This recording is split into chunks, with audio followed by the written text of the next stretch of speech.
الموائد المستديرة، لقاءات مباشرة مع مدراء المديريات داخل الوزارة، وفتحنا كذلك نقاش كبير مع الأكاديميات في تقريبا 11 جهة.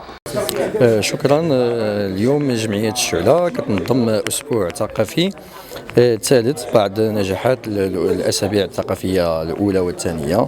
واليوم هذه المحطة اللي احنا فيها هي ندوة جد مهمة حول الدعم العمومي وسؤال الحكمة، اللي كيف ما تابعتوا معنا أن الضيوف طرحوا واحد المجموعة ديال الأسئلة حول الدعم العمومي، طرق الدعم العمومي، دفتر التحملات، غياب دفتر التحملات، طرق ديال الدعم، كيف سندعم هذه الجمعية، طرق المتابعة، وكذلك الشفافية والحكمة في التوزيع الشفاف إذا صح التعبير. والأسبوع الثقافي باقي ممتد. الغدا اللي غتكون عندنا لقاء حول الأديب ومع الأديب عبد النور مزين في مندوبية الثقافة، وبعد ذلك كذلك سيكون عاوتاني لقاء آخر مع الإعلامي شكري البكري، وبعده ورشة حول المسرح. وكما تعلمون جمعية الشعلة دائما تساهم إلى جانب الجمعيات الأخرى في تنشيط الثقافة والثقافة المحلية. شكرا. هي صريح جدا، وعنقول لكم ما أحوجنا إلى الانتقال من خطاب سياسي أصبح متجاوزا إلى خطاب سياسي جديد واضح. شرفنا بحضور هذه الندوة التي نظمتها جمعية الشعلة حول موضوع الدعم العمومي وسؤال الحكامة. تطرق الضيوف على هذا الموضوع بالضبط، الدعم العمومي، والذي يشكل لبنة أساسية في الرفع من القطاعات ديال الدعم، خصوصا القطاع الرياضي والقطاع ديال الاجتماعي والقطاع الثقافي كذلك.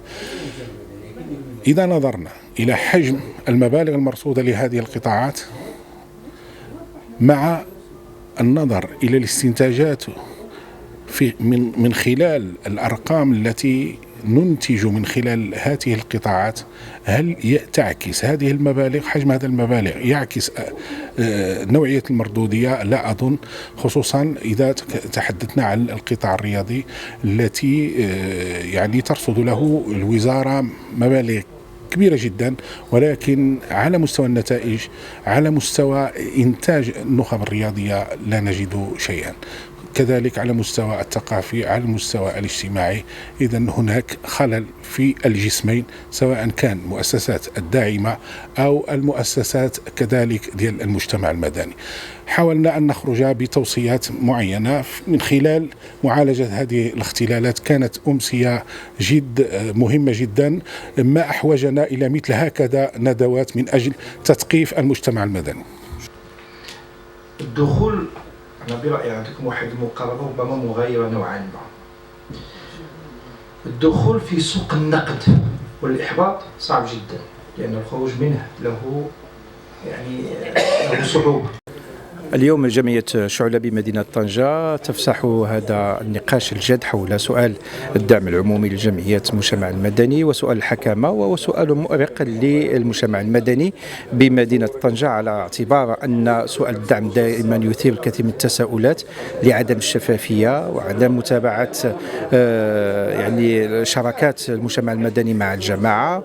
أكيد أن الإشكالية تتفرع لتمس سؤال الحكامة للمؤسسة المنتخبة لمدينة طنجة، تمس كذلك قدرة المجتمع المدني على صياغة شراكة حقيقية مع مجلس الجمعي لمدينة طنجة، وكذلك تمس حكامة المجلس الجمعي لمدينة طنجة من أجل بناء تصور حقيقي للديمقراطية التشاركية مع المجتمع المدني، ثم من أجل تكريس فعالية وأدوار المجتمع المدني في صناعة النظام الديمقراطي المحلي.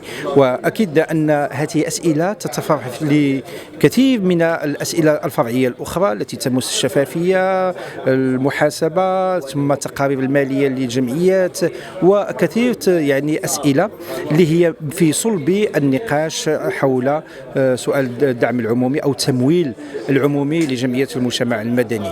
أكيد هو كذلك يمس السياسات العمومية في هذا المجال، لأن الأمر لا يرتبط فقط بالمجالس المؤسسة المنتخبة، ولكن يمس أيضا القطاعات الوزارية، يمس المؤسسات العمومية، يمس كذلك سؤال التماس الإحسان العمومي، كذلك الدعم الأجنبي للمجتمع المدني، بعض الجمعيات المجتمع المدني.